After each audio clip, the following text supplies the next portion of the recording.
Il est désormais possible de générer des leads plus facilement avec Google Ads. En effet, une nouvelle extension permet de créer des formulaires et de les diffuser directement sous les annonces uniquement sur mobile, au même emplacement par exemple que les extensions d'appel. Je vais donc vous montrer dans cette courte vidéo comment créer ces fameux formulaires et surtout à quoi ça ressemble. Une fois connecté à votre compte Google Ads, vous allez devoir sélectionner la campagne sur laquelle vous voulez implémenter l'extension de formulaire. Une fois cette campagne sélectionnée, vous allez pouvoir vous rendre sur la section Annonces et extensions, puis tout en haut de votre écran sur l'onglet Extensions. Sur cette page, vous allez voir apparaître les différentes extensions que vous avez déjà ajoutées et vous allez également voir le plus bleu pour en ajouter une nouvelle. Donc en cliquant dessus, Google Ads vous propose la liste des extensions disponibles et normalement dans cette liste, vous devriez retrouver l'extension de formulaire pour prospects. Donc c'est bien celle-ci que nous allons ajouter aujourd'hui.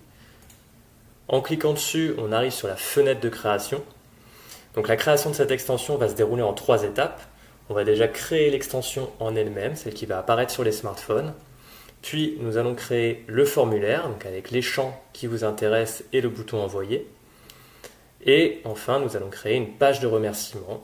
Donc le prospect va voir sur cette page que le formulaire a bien été envoyé et vous, de votre côté, vous pouvez rediriger le prospect vers une page spécifique de votre site internet. Donc remontons pour la première étape de création. Donc je vais vous montrer à quoi ça ressemble dans la prévisualisation ici. Vous voyez ici, là c'est votre annonce type, l'annonce que vous avez créée auparavant et les extensions en dessous. Donc l'extension de formulaire va être diffusée ici sous votre annonce, au même titre que l'extension d'appel par exemple. Donc on voit qu'il y a un bouton d'incitation à l'action et un texte de description. Concernant le bouton d'incitation à l'action, par défaut, il est paramétré sur En savoir plus, mais Google Ads nous propose plusieurs possibilités, obtenir un devis, s'inscrire, nous contacter, s'abonner, télécharger, réserver, profiter de l'offre. Donc on voit que c'est assez large, c'est très efficace, ça peut s'adapter à plusieurs types d'entreprises. Je pense par exemple pour le bouton réservé pour les restaurants, ça va être très efficace. Si vous proposez par exemple des livres blancs, vous pouvez utiliser le bouton télécharger.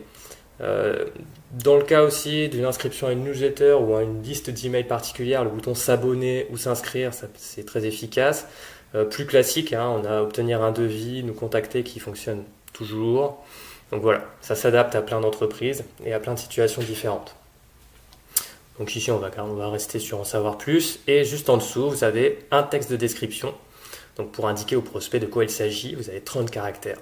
Il faut être efficace ici pour inciter le prospect à cliquer sur ce bouton. Une fois l'extension créée, on va passer au formulaire. Donc voici comment ça se présente.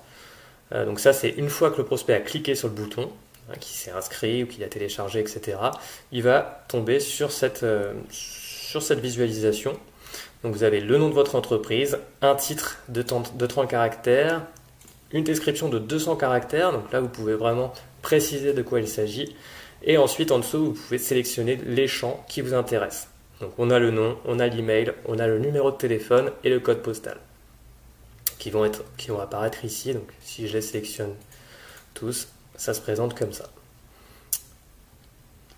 On peut ajouter également une photo, une image ici, au-dessus du nom de l'entreprise. Ça va prendre un petit peu plus de place sur l'écran, mais ça peut être également une bonne chose, assez efficace. On a bien sûr le bouton envoyer ici. Et ce qui va être obligatoire par contre, c'est d'ajouter des règles de confidentialité qui sont hébergées, qui devront être hébergées sur votre site internet, comme par exemple pour l'utilisation des formulaires Facebook ou LinkedIn. Donc c'est ici, comme je vous l'ai dit auparavant, qu'on va sélectionner l'image à diffuser en haut du formulaire. Une fois le formulaire créé, on va pouvoir créer le message, la page de remerciement avec la petite mention envoyée. Vous pouvez également rajouter une description donc pour remercier l'utilisateur, lui dire à quoi il s'est engagé, ce que ça va lui apporter, etc. Et vous pouvez bien sûr le rediriger vers une page spécifique de votre site internet. Donc, soit visiter le site web ici, soit un bouton télécharger. Donc dans le cadre d'un livre blanc, etc. C'est ici, en cliquant là, il va être redirigé vers le document qu'il a téléchargé. La petite chose en plus ici sur cette extension de formulaire, c'est qu'on va pouvoir raccrocher cette extension avec votre outil de gestion de prospect. Ici avec un webhook et une clé. Donc, je ne vais pas rentrer dans les détails ici, mais il est possible de raccrocher et de lier cette extension avec par exemple Mailchimp ou d'autres gestionnaires de prospects. Il y a deux solutions pour récupérer les prospects, soit vous passez par ces webhooks, soit vous pouvez télécharger des fichiers CSV avec la liste de tous les prospects qui ont utilisé cette extension. Et une fois que vous avez rempli tout ça, il ne vous reste plus qu'à cliquer sur le bouton enregistrer et votre extension va commencer à être diffusée après bien sûr une vérification au même titre que les annonces et les extensions qui peut durer jusqu'à 48 heures. Voilà pour ce tutoriel sur cette extension de formulaire pour prospect. Je vous le répète, ça peut être très efficace pour améliorer, en tout cas pour avoir des leads plus facilement. Ça évite le passage par le site internet et en quelques clics, vous pouvez avoir des leads directement.